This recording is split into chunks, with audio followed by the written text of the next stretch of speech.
We have John Arch from Fate's Warning. How you doing, John? I'm doing okay, man. How's everybody there? Great.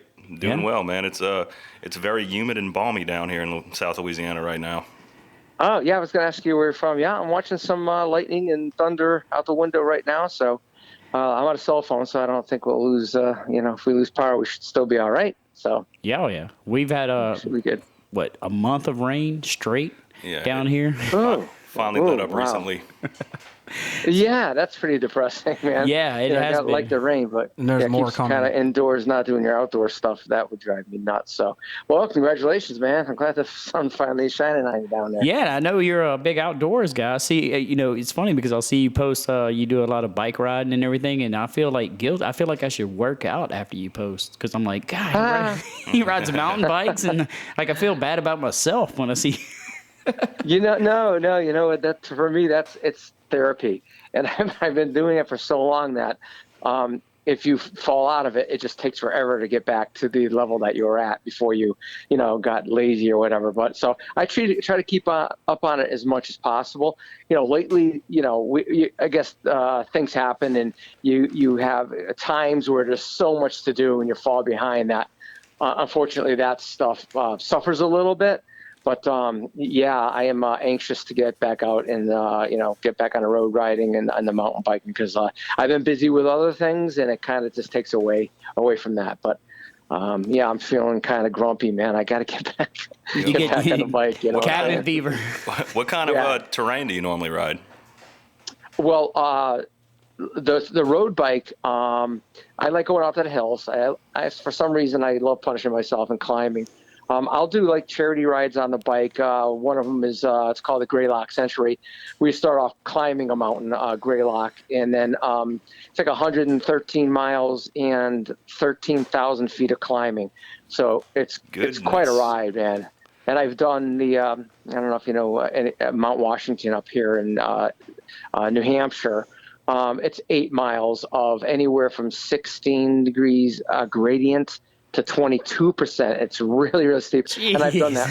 That is serious. That race. It really is. If you stop pedaling, you're going to tip. You're just going to flip over backwards. So, so I've done that, I think 4 or 5 times.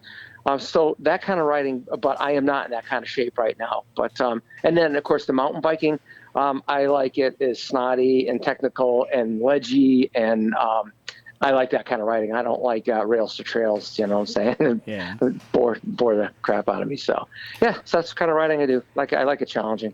Right on, man. But like I say, you make me feel bad about myself when I see stuff. I'm like, Oh no, man! Everybody does something, man. I don't know. I just like I said, I need to do that to keep my spirits up. So and it works, man.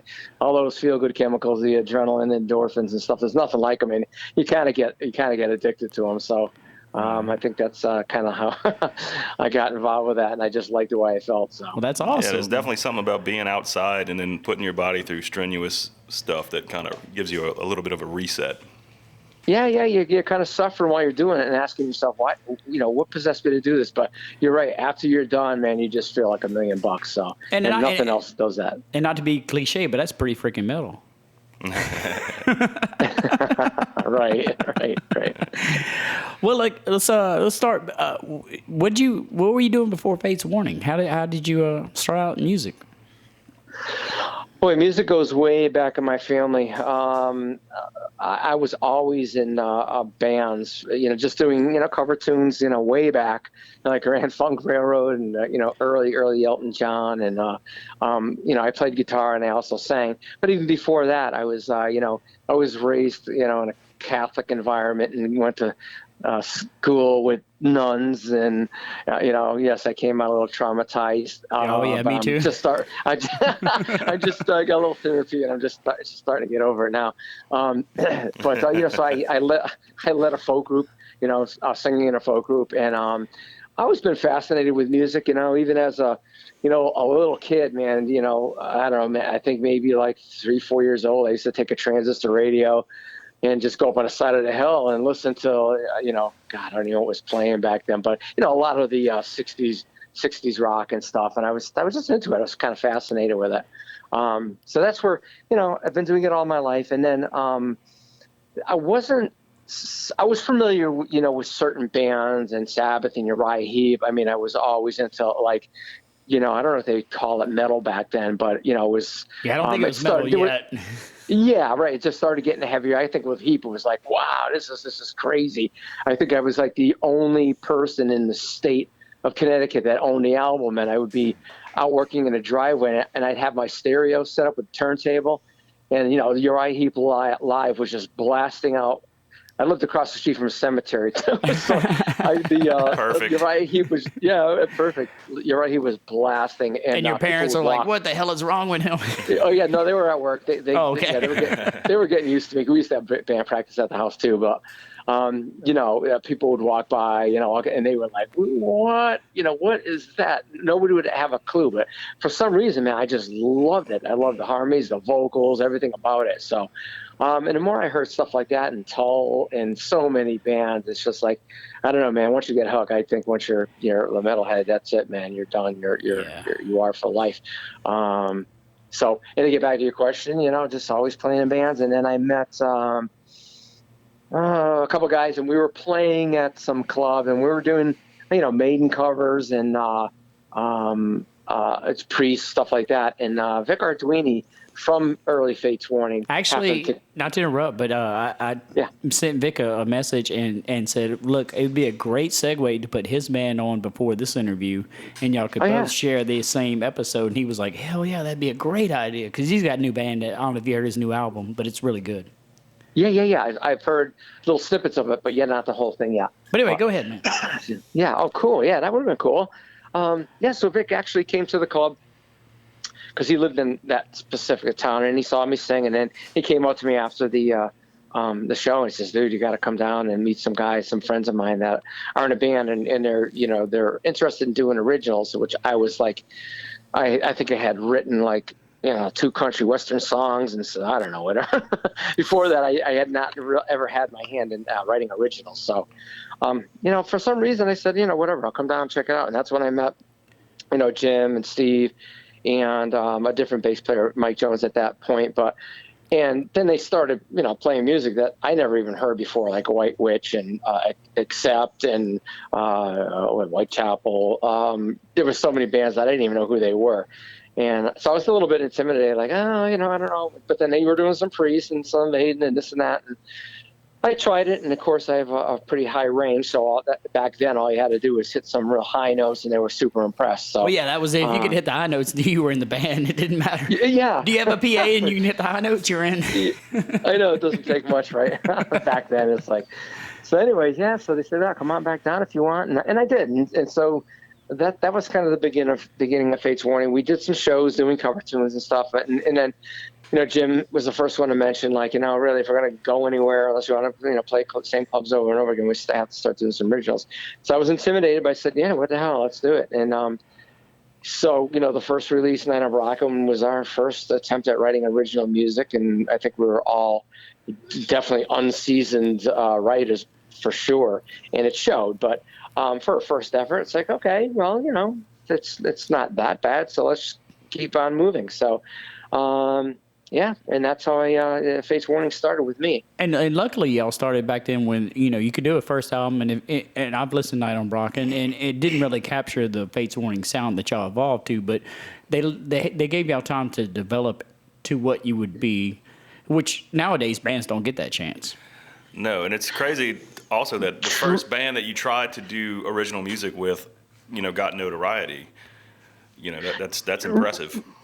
Right, exactly. We were lucky enough to we only had 4 songs written for that. It was going to be like a demo, and we sent it out, and then Brian Slagle heard it and loved it and said, and we actually went into the studio, and you know how it is, man. We're paying for everything ourselves, for scraping. Oh yeah. These humble beginnings, and actually it's almost the same way now. You're scraping and you get enough money to do a demo, and Brian said, all right, well, we'll pay for the rest of the studio time, get some more songs written, and then we wrote Damnation and a few others to finish the album, and then we released that album. So it was hey, for a bunch of punks, it was kind of exciting for us to, like, we didn't really know what was happening, but it seemed like it was cool to have an album on anyway. So, Oh yeah, and then on Spectre, I mean that's when I started going. The first time I got was Awaken, but when I went back and heard Spectre, you can hear the Fates Warning coming in with the apparition, and that's when I started to go, okay, that's where they started to develop into what y'all became. Yeah, it was exciting. We had to progress, and luckily, the rest of the guys were, especially Jim, in his writing. I actually enjoyed the challenge of when Jim writes in different time signatures and chord harmonies.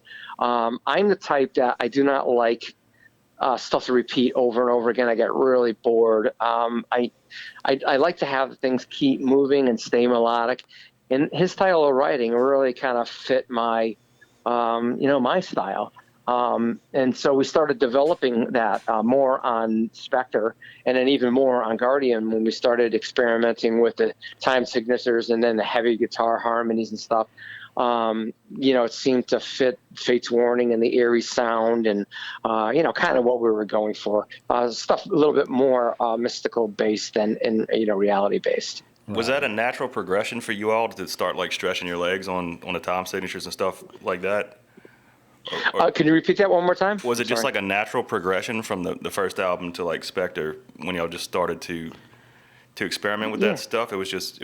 I think so. Yeah, I think so. It was kind of by design a little bit because, of course, when you do an album, you want to improve on it, and we definitely wanted to improve on Night on Brocken. I mean, Night on Brocken, I shouldn't say, look, it's everybody has humble beginnings, and it was our first effort, and I can't go back and say, oh, look, we were excited. We can't lie. We were excited back then, and it fueled a fire. So it is what it is, and I'm not going to, crank on it. It's what it is. But of course, any band wants to improve on their next effort, and they want to make an impression. And I just think the guitar styles, with Jim and Vic at that time, and I was always throwing stuff in like, hey, let's try harmony here, let's try this drum part here, because I'd always like to complicate things up for some reason. And yeah, singers, so then, they always got to make it difficult. Yeah, exactly. Yeah. I mean, I think we all, working in the same, practice space together, we kind of pushed each other. And, we practiced a lot. I think we did, 5 nights a week. Ooh. Yeah. So, don't ask me why. But we just felt compelled that once we got started on something, I think we were all excited. We're young, full of testosterone, all that good, feel-good chemicals. Yeah. Then you get older, man. We're going to take over the world, man. Exactly. There's no question about that. Yeah, which is kind of, I think it's that type of drive that really makes, early bands and their music, some of their best work. And I'm not saying that, about Fates Warning in particular, because they stayed and they progressed and they went on and wrote some really good stuff. I mean, different than the first chapter of Fates Warning, but all good. Oh yeah. But sometimes in some bands they'll come out with their best efforts, the first 2, 3, 4 albums, and then sometimes they struggle with the creativity part and direction part, and it's just not the same. So, well, but I don't know where I was going with that. Well, but what I'll say, and I touched on a minute ago, from Night on Brocken to Spectre Within to Awaken, I think y'all pretty much fulfilled where that was going with Awaken and Guardian, because you could hear, I mean, the first album, yes, it had moments, and then Spectre had some moments where it was like, okay, and then Awaken kind of fully realized, even though you only had 3 albums that you did, but I mean, on Awaken, and you know how much that album is held in high regard, which we'll talk about that in a little bit, but sure. I mean, y'all really fully, and that's what was cool about the record industry back then. They gave you chance to develop, because nowadays you would have got dropped after Night on Brocken instantly. Right.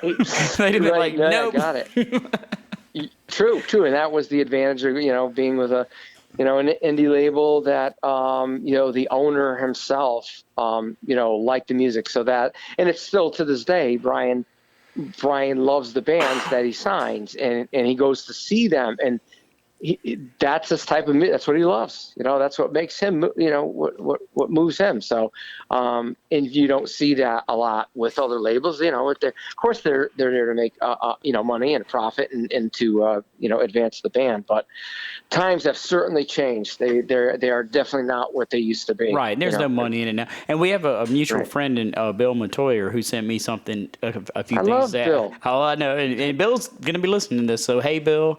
And he sent me a couple of things I'm going to ask you or bring up in a minute that you may find. I don't trust him. I don't trust him. I sent him a message the other day. I said, look, we're doing John Arch, and I want you to give me some of your best memories. So he sent me some stuff. That's cool. That's cool. No, we had a blast recording. And I think it was great. Oh, well, that's some of the stuff he sent me is about y'all recording. Cool. And it was cool that he mixed that last live record. I thought it came kind of full circle, and that was perfect. That he. I was really happy about that. Yep. Yes, really happy about that. I loved it. He was supposed to mix our last album, and we anyway. But I wanted to ask, and I asked Bill this because he's kind of been a mentor to me. When you were doing Awaken the Guardian, did you think it was going to be this album that turned out to be what it was? As far as, I'm sure you've gotten a million messages and, people just, did you think all these years later, and Bill said he didn't know at the time, he thought it was really good, but he had no idea it was going to take on its life that it has now. Yeah, you know what? I think my thoughts run parallel with his. Like back then when we were doing it, when you're immersed in it, it's the best when you're immersed in something and you're doing it full time and you have no distractions, because I think that's when the best work comes out, And during the process, it's like, yeah, we like this and we like that, and hey, this is sounding pretty good. And I would experiment a lot. We wouldn't take like, okay, we're just going to settle for this. If we would just keep trying different things as individuals and as a whole band. And I remember seeing, Brian in the studio behind the glass and with Bill, and, they're fiddling around with the levels or whatever. And so I'm doing another take on, I think maybe the Sorceress or something.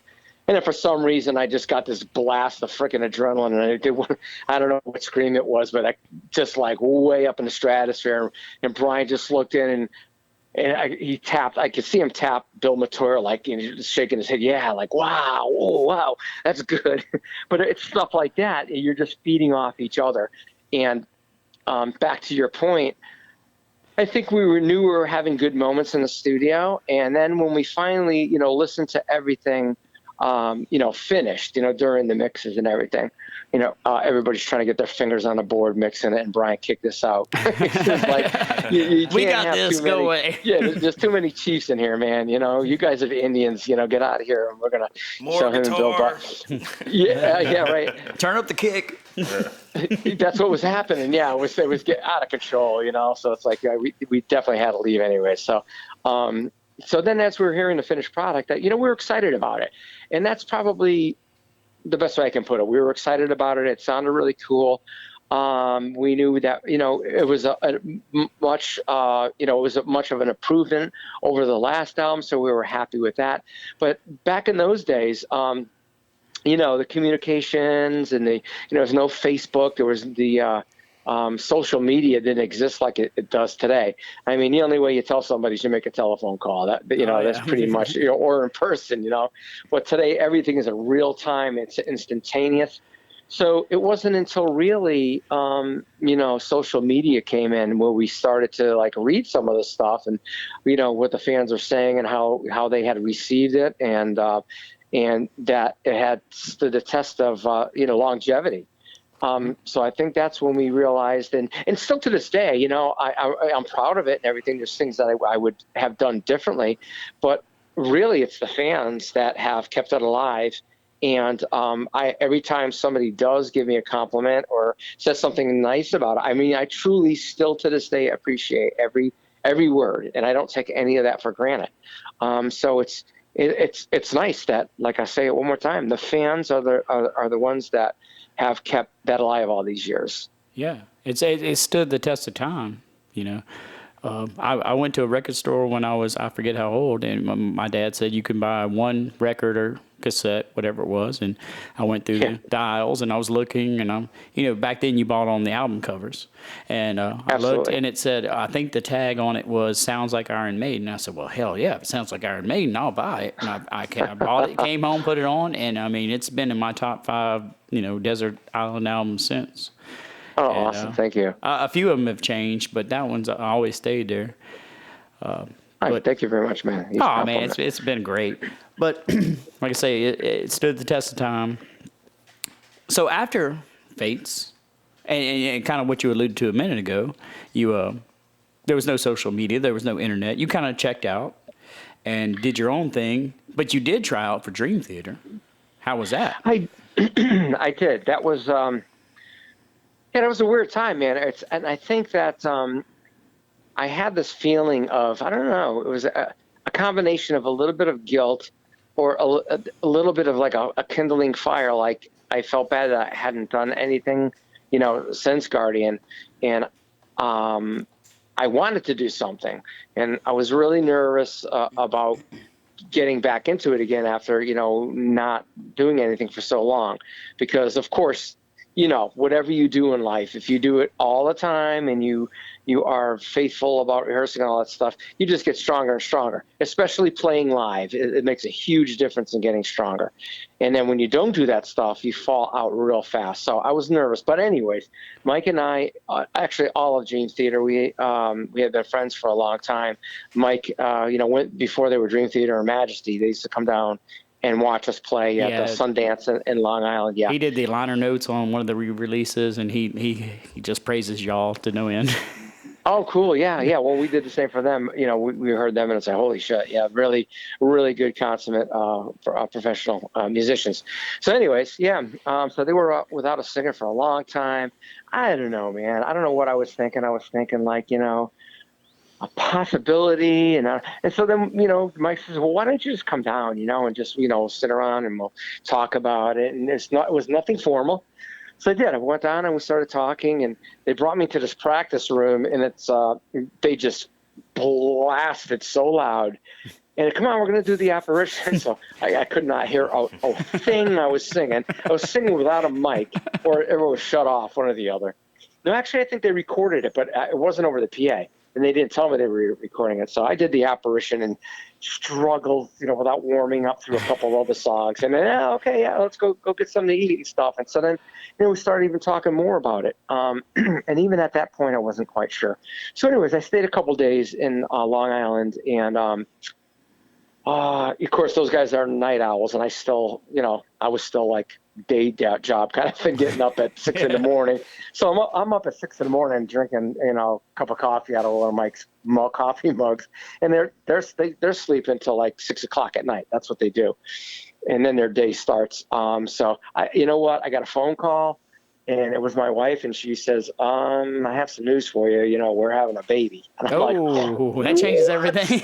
Oh my God! Yeah, the you can talk about a panic attack. And don't get me wrong. I mean, people do this all the time. They have children. They're musicians. They make it work. They take their families out on tour, whatever. But me being a father for the first time and actually thinking about the monetary aspect of it, and being there for your kid and paying the bills and a mortgage, because my wife wasn't even working at the time. So I just I'm type A too.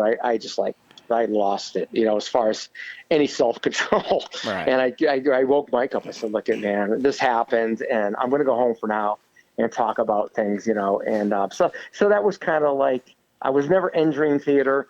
They liked what they heard, and they were kind of actually saying, if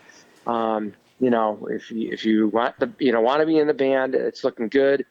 And then, unfortunately, I had to wake Mike up and tell him that I was gonna move on. In hindsight, everybody says everything happens for a reason. I'm not sure I quite believe that, but on some level, I'm kind of glad what happened did happen. James LeBrie's a great singer. He's been with the band forever. He's kind of perfect for Dream Theater and for touring nonstop and for, touring 360 out of 365 a year. They're a very busy band, and they have to be in order to survive in music, Right. And so. yeah. Yeah. So Dream Theater is what they are today, and I'm glad they are. They wouldn't have been the same band. I wouldn't have been the same singer. They wouldn't have been the same band. And they've had a pretty good career. Oh yeah, they have had a great career, and that's one thing that I've got a good friend of mine that's in a band. That I'm sure you've heard of. I won't say, but the fact that he stayed home and raised his kids for say 10, 12 years is the reason his voice is so good now. And to hear you come back and do that Awaken the Guardian live stuff, I'm sure not touring all those years helped you save your voice in a way. That's what he told me. He said, the reason my voice is still good so long because I didn't do those 200 shows a year for 10 years. Yeah, it could be. In some respects, as I said earlier, the live stuff, especially the way I was singing, I have no limit switch. You were just killing your voice. Exactly. Well, you know what happens? It's like part of the reason is you get into the studio, right? And this is just the way I operate. It's like sometimes a melody line will be good, but then I won't settle for it, and I keep altering it.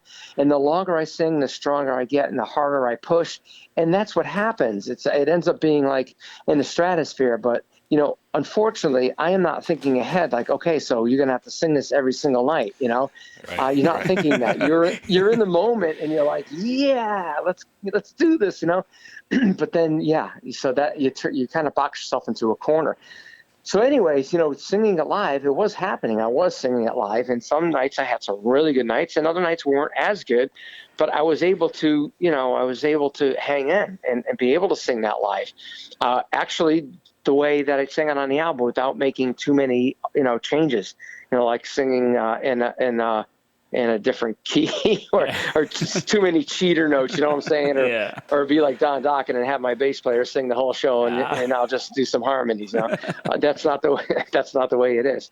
So, so that's basically, I boxed myself in a corner, and it made it difficult to sing something like that live night after night. But and like I say, and what you touched on earlier, there was no internet, there was no Faceballs, there was no any of that. So basically, John Arch, he does these albums, and then as far as most fans know, he just went away for all these years, and nothing happens, and he becomes pretty much a ghost. Even though you were doing stuff, but nobody had a way to look you up on Wikipedia or whatever it was. True. And then all of a sudden, in the early 2000s, it's like John Arch is putting out an EP. And everybody's like, holy shit, what? And then you just came back with an EP out of nowhere, and pretty much it was awesome. And how did that come about? Well, Jim, the poor guy, he's tried to drag me. He's tried to drag me out on so many occasions, and I just am type A, and I get so nervous. It's like, okay, so what if I come back and I fall on my face? And it's the poorest excuse ever. It's like if you're gonna come out, do something. And so I've really felt at that point in time, I had enough of myself, actually. It's like, shut up, get out there, work. Jim asked you to work with him, he asked me if I wanted to do something and just be my solo thing or whatever. So I said, you know what, I'll come up. So that's how you start, man. I went up there, and I actually I grabbed my acoustic guitar, and I had Cheyenne very close to being done. It needed to be arranged, and it needed a lot of help, but Jim is really good at doing that. So I got up there and I played what I had for him. And then we worked on it for a while, and I'm better at taking other people's stuff and making it better. And I think Jim he's got that thing where he can do the same thing. Right. So, Producer. Yeah. So he helped me out with that song. And then, we finally got that down, and the more I sang, the stronger I got. And he's getting stronger. And I started feeling, I really started feeling good about that, because I didn't know what direction it was going to go. And you know what? It really felt good to get stronger. My vibrato was getting strong again. I could feel the blood in my throat. And, it was such a great feeling with that adrenaline going, and to actually be able to control your voice the way you want it to sound. So that was a really good feeling. So then I went into Relentless. I had half of that written, and then Jim, I worked on the second half of that. So it was considered a solo EP, and actually it felt good, and we really both wanted to keep going with it. because I had some more ideas. He had some more ideas, but unfortunately, he had Fate's commitments with Fate's Warning and other things. So we couldn't continue. So it ended up being an EP. And then, of course, time went by, and thank God we finally, released a full record after that. And actually, in hindsight, that worked out good because it gave everybody just enough tease to wait for the next one. Because, like I said, there was no internet, there was no anything, and everybody's like, "Oh, John's back," and it was just a tease. I mean, Right. it was 30 minutes of music, so 2 songs, 30 minutes. And I listened to it the other night, just haven't heard it in so long, and I was like, I forgot how good this was. Portnoy's killing it. And then, Yeah, exactly. And then enough time went by where everybody's ready for the next one, and that one came out. 2011, I believe. Right. Yeah. Right, from 2003 to 11. I know, time flies, doesn't it? It's like, yeah. But yeah, see, that's been your MO, it seems, John. You keep holding everybody out. You just keep making us waiting for. Yeah, and it's not by design. Trust me. I don't know. It sounds like it. I know it looks like that, but it really isn't. And it would definitely be so different if I was in a touring band and I was doing music full time. Back when that road divided, I had to make, and it happens for all of us many times in our lifetime, where the road divides and you make a decision, which way you're going to go. And to be truthful with you, I mean, I never thought, I lacked the confidence, but I never really thought that I would be able to make a living doing it. You know what I'm saying? Monetarily, in order to, pay a mortgage and all that stuff. Maybe I was right, maybe I was wrong. I don't know. But judging on the way things are today with the music industry, you see, really good bands struggling, because touring is so expensive, and with the pirating going on, it's hard. So, I'm not saying I made the right or wrong decision, but I made the decision that I made, and things worked out for me. You've had a good career in a lot of ways. I did a show at Fate's. I want to say it was Parallels, or what was the one after Parallels? Perfect Symmetry, was it? Yeah, No. I think it was Perfect Symmetry. My guitar player called me and said, "We're opening Fate's Warning." And I was like, "What?" All right, so we went to the show, and I think Zonder was playing drums, and Ray, and then everybody else was original. And they didn't play anything off Awaken, nothing off of. They played like 30 seconds of something off of No Exit. And they were trying to break commercial at that point. And I understand now why they were trying to go in the new direction, Still Life, and but breaking into the whole MTV and trying to make a living off of it. Yeah, in hindsight, you probably made the right decision. Yeah, there's no way of telling, but I follow my instinct, and it's always seemed to lead me to where I need to be. And I've stayed out of trouble. I was lucky enough to still have connections with musicians and with a record label, maybe 2 record labels, to release something. So I've been fortunate, and I've been fortunate because the fans have, even though it's been sporadic, they've hung in there, and the feedback has been awesome. And so I'm really happy with all that and you're stuff. still held in like high regard. And after the last album y'all did y'all tour on that one? You and Jim? I think we did a couple shows. We went to Germany and did the Kit Festival, and then we came to our hometown in Hartford at the Webster Theater. We sold both shows out, but it was just great crowds, and it was an opportunity to do a couple live shows. Yeah. So I'll stop it there, I guess. Yeah. I always have the opportunity to go out and to play more shows. There's no question about that. I'm sure Jim's on your butt all the time when you're ready to go. Yeah, he has been pretty consistent over the years. But there were certain times where I knew I had to, and it's not because I didn't want to. It's just that it takes that kind of prodding to get me going, unfortunately. But and that's the one thing I appreciate you about coming on the show. I mean, I know you've done interviews, but you don't seem to do a whole lot of them, so I do appreciate you coming on. Oh, no sweat at all. Yeah, no problem. Yep, my pleasure. Let's get to what I listened to earlier. Was it the 30th anniversary of Awaken the Guardian? Yep, 30 years. Wow. Yeah, I know. Tell me about it. That's exactly what I was thinking about when Jim called me and said, look, all right, so this is how he worded it. So I was kind of like in a position, I thought that I couldn't say no if I wanted to. I talked to the other guys, and all of them are into it about doing a reunion show. Oh, so he kind of like put it all on you, like everybody's Oh ready. yeah, he dumped it all. Yeah, that guilt trip, the whole 9 yards. So he said, we want to do a couple shows. We want to do Kid again, and then and he was talking about. At that time, was he talking about Prague Power? I'm not sure when that came up. So, I got that feeling in my gut again, man. When it feels like somebody's twisting your just the nerves. But you know what? I knew that it's something that really should be done.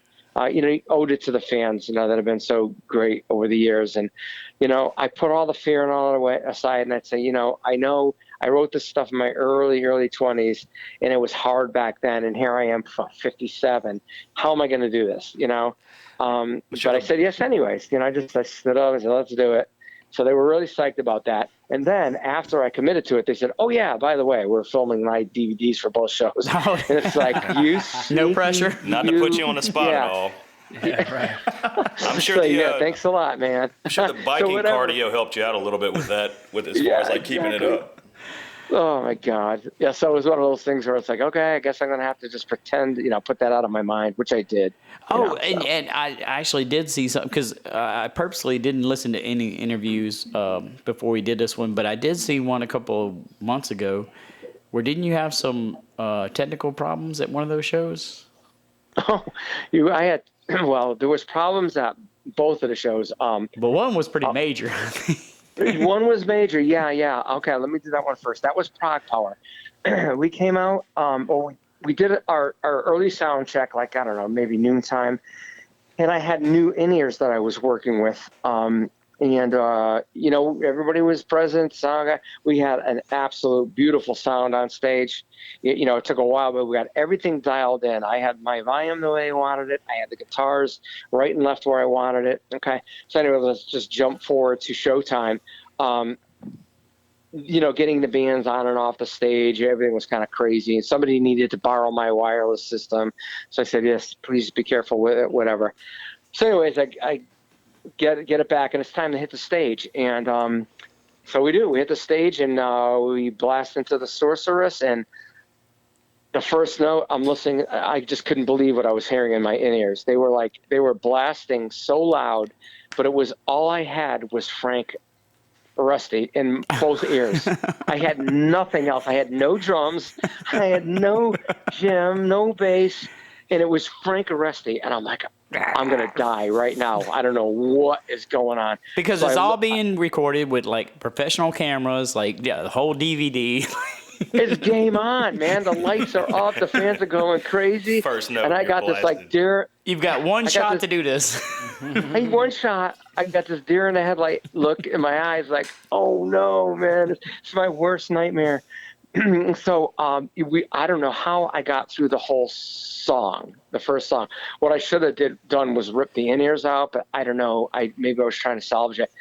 So I think we went right into Valley of the Dolls. And I look over at the sound guy to gesture to him like what the F is going on, and the dude he's got his feet up on the board.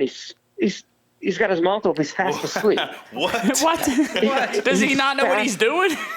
He's sleeping, man. I don't know. Fucking Fates warnings. I don't know. I don't know what he's doing, but man, at this point, really, I'm actually pissed, well, yeah, I guess so. Yeah, rightfully so. I'm thinking because you're the one that's going to get put out there. Mm-hmm. Yeah, I'm thinking this is so unprofessional. How could somebody do that? How could somebody, unless you actually hate the band and you're trying to sabotage them, why would you do that? So I'm looking around to try to find something to throw at him, because I was going to throw my mic, but I just caught it. It was really expensive, so I didn't want to ruin that. But so I'm panicking, and so the show's going on, and I made it through the first verse, but I'm hearing nothing but, and of course Jim and Frank they play guitar chord harmonies, right? These power chord harmonies. Right. Yeah. So all I'm hearing is Frank's side of the power chords doing a fifth over what Jim. So I am so lost and so confused. I don't know what's going on. You can't even find the note with a fifth in your ear. You can't find the root at all. I can't find a note. I can't find the rhythm because I can't hear Steve. So I am totally out in space. So I totally lost it. And I think it was the second verse. I made it through, I don't know, a couple lines of the second verse, and then I lost it. So the whole second half of the verse was basically me standing there like an idiot. And the band kept playing. Jim actually, you know what I did? I came back in like 2 measures too late. That's what it was. So Jim actually he followed me, which was good, but the rest of the band didn't. So we had a major train wreck going on. and what's funny is in the video, you could see like Frank, he's looking up like, what is happening here? And Joe, the bass player, I mean, you could see him looking like, and I'll explain that in a minute. So anyways, I don't know what happened. I got back on somehow on the, thought it was a bridge or something. And I looked at the guitar tech, and he knew exactly what was going on. So he ran to the board, and we're trying, we're doing like signals to try to, like he's trying to save you. He's like, I got this. Did he knock the monitor guy over? He should have pushed him out of his chair. Yeah, I wish he did. So yeah, he actually salvaged it. I mean, it wasn't good by any means, but at least he got Frank out of my ear, and I was able to hear a little bit of, Jim, and he turned the drums up for me. But man, coming back to do your this is the first shows I've done in forever, well, way back, and nervous enough as it is, and for something like that to happen, I don't blame it's not the band's fault, because the band, we rehearsed, and the band was really tight.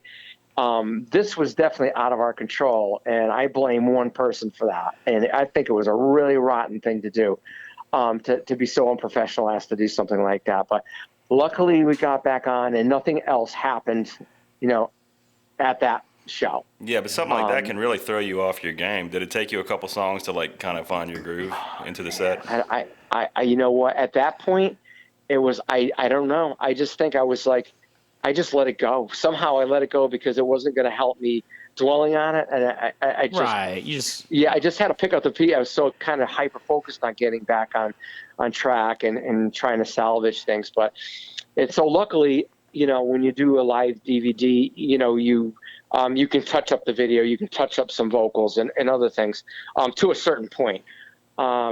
So, and actually, Prog Power, to me, I've listened to both of them, and Prog Power to me sounds better overall, mix wise.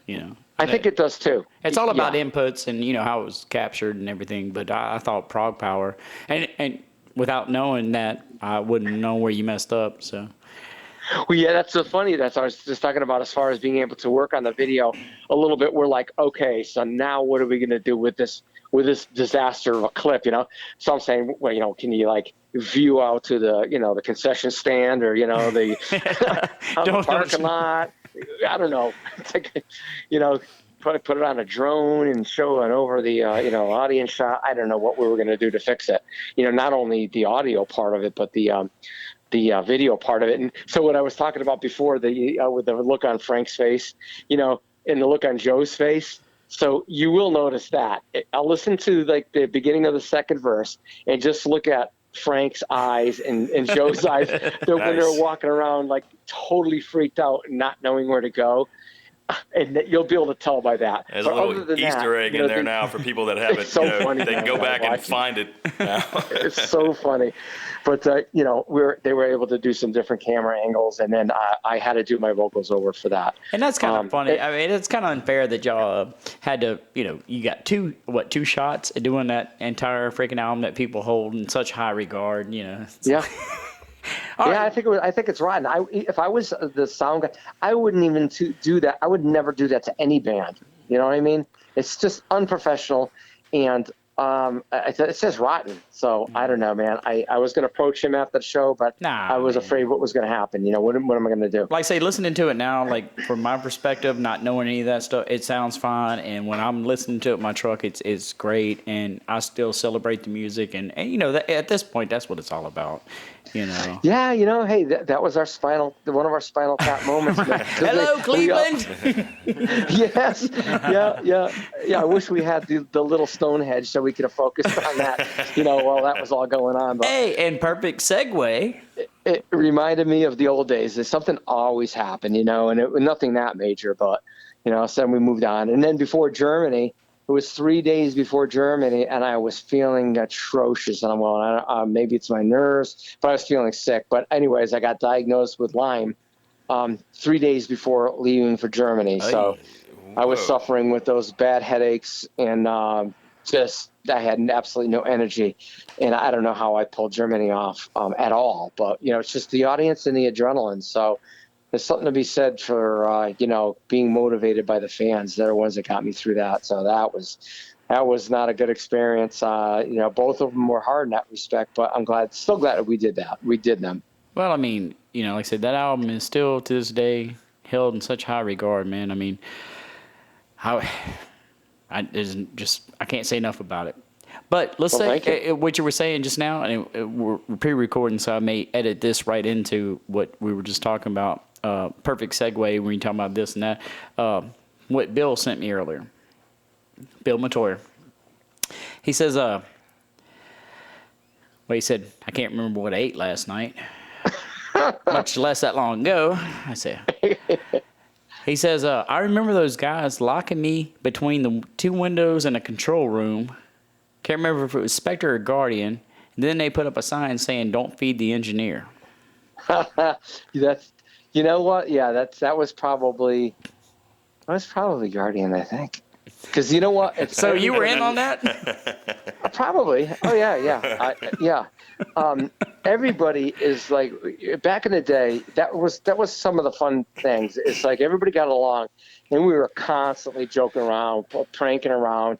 And, it just made everything so much easier. And we did. We were good friends, and we had a lot of fun doing it. We were young and just... and you were all locked in the same place for so long. Yeah. You kind of had to do something to make the day go by fast and have some fun, take the edge off. And Bill was perfect because, the dude is so much fun. He had us cracking up. We had him cracking up. And we actually had a blast in the studio, and we had some like parties, and we went places together, and everybody's still friends now. Bill was as much a part of the band as anyone else was. Yeah. And I know most bands that have worked with Bill, from Trouble to a lot of bands, I mean, they still, to this day, Bill has recorded more of metal history than anybody there you go. Think of. The list goes on and on. Yeah. And on. Right. Well, you know what? I think people like to work with him. His personality is indicative of, that kind of work, because he's super patient. And no matter how much we tried our best to drive him crazy. I've tried myself, and he still puts up with me. So. He never broke. He never broke, man. He through all the stuff, he always remained. Even when you're asking him to do ridiculous things, like so we're trying to do some weird sound effects. We're playing stuff backwards, and this, and he had the patience a lot. Like say, what's wrong with you guys? Grow up, but. He didn't. He like, okay, that's what you want to do. He was very patient. He'd always work with us, no matter what it was. He'd hang in there, and he's very patient. So I think that lends itself to, the band kind of being able to express themselves and not having roadblocks. With somebody saying, "Oh, that doesn't sound good," or and he never put in conjecture like that, except for sometimes when I slurred my words. I would say the Salem Witch, and he's like, "What are you singing, a sandwich? You're singing about a sandwich?" Sandwich. Oh, now I'm going to hear that lyric so different. Yeah. So the he actually helped. The sandwich, yeah, the sandwich. But he helped me out a lot because, he would help me with the enunciation of things, so it would sound cohesive and he could understand what I was saying. So, he was a big help, and he didn't step on any toes. And very pleasant. He was one of the guys. We were having a good time, and it was really always fun to work with him, and we always remained friends. And like I say, he's been a mentor to me, and he's coming on the show. And he when I hit him up, he said, "Jason, I don't like to do interviews, but for you, I will." And I was like, "Wow, thank you, man. I appreciate that." And like I say, he's been a mentor to me. But one more from Bill. He says he remembers a pool party at the studio. They were recording that, and everybody was extremely intoxicated. And I believe John Arch was jumping off the roof into the swimming pool.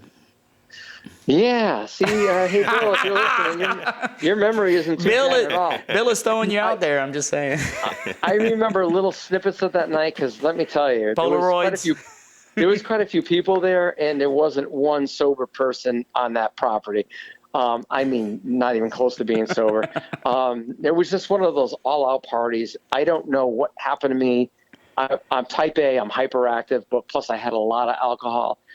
So there are pictures they're not sick. Jim has them, but I actually took them from him, and I have them somewhere.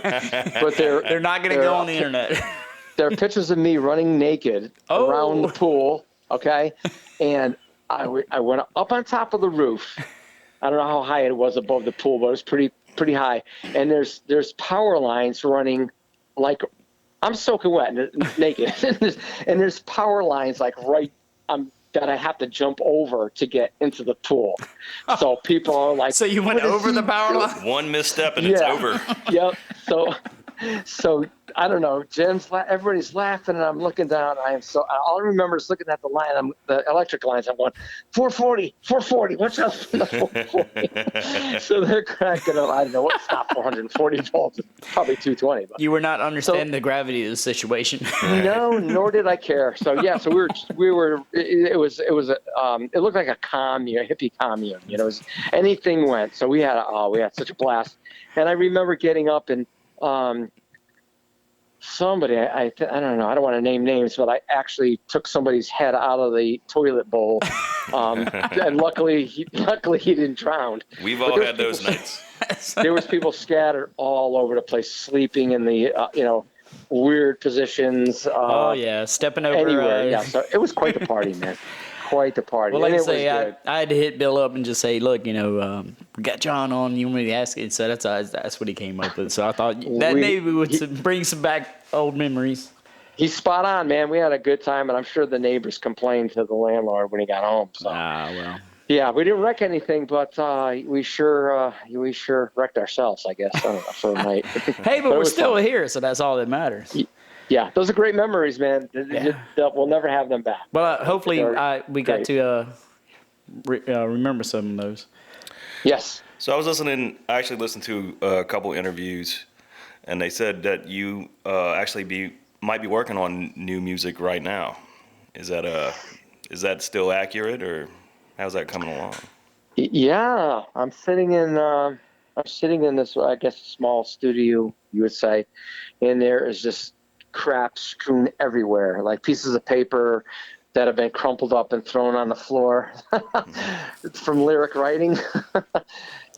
I'm actually, Jim and I have talked, and we're currently it's been busy with Jim because he's been out on the road with Fates, and they're going to go out again for a little short jaunt, I guess, do some Texas shows and one festival somewhere, I think maybe back in Germany. But in the interim, we've been working, and things are slowly moving forward. I've accomplished a few things here, and I think they sound good. Well, we're used to every 10 years, John. So, every 10 years. I know. That sounds like 10 years flies by like a clip now, man. True. But, yes. So, to answer your question, we are working on stuff. And I am hoping that it leads to a successful another release. Awesome. So, yes. So, I'm excited about it. It's I get frustrated sometimes because I'm not doing it full time, and I work full time, but there's stuff that just happens that kind of takes you away from it, and I get real antsy. Like for this past week, just for example, this is an example of stuff that happens that drags you away from the music. At work, I got a metal chip blown into my eye, so I had to I had to have it surgically removed. Come on. And the same day, my wife had an accident and broke her leg, right? And then I was bringing her the next day. So this is all this past weekend. I know you sent me a message Sunday, and you're like, my wife broke her leg. I have a metal chip in my eye. I'm like, John, you don't have to do the interview. It's fine. Oh, no. So then yesterday, I'm bringing her to her doctor's appointment. We're doing 70 on the highway and surrounded by a tractor trailer truck and cars, and a deer runs out, and we hit a deer at 70 miles an hour. Oh, my God. Wow. In our Subaru wagon. It's Come on. Yeah. What else can so that possibly was go like, wrong this week?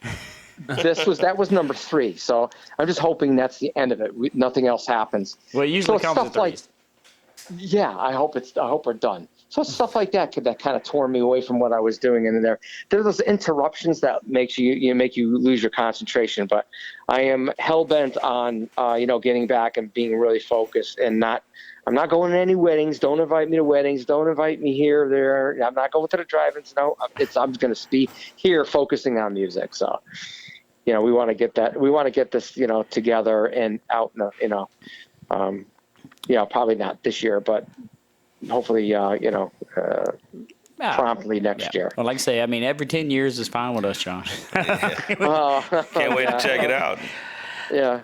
But, keep my fingers crossed, keep our fingers crossed. But I think, it seems like when Jim and I get together, we don't release something until we're happy with it. So, and which is nice. I am really comfortable in that atmosphere working with Jim because he has kind of the same work ethic as I do. And we're not under the gun like if some bands go in, they start writing in the studio and they end up paying $400,000 to write in studio.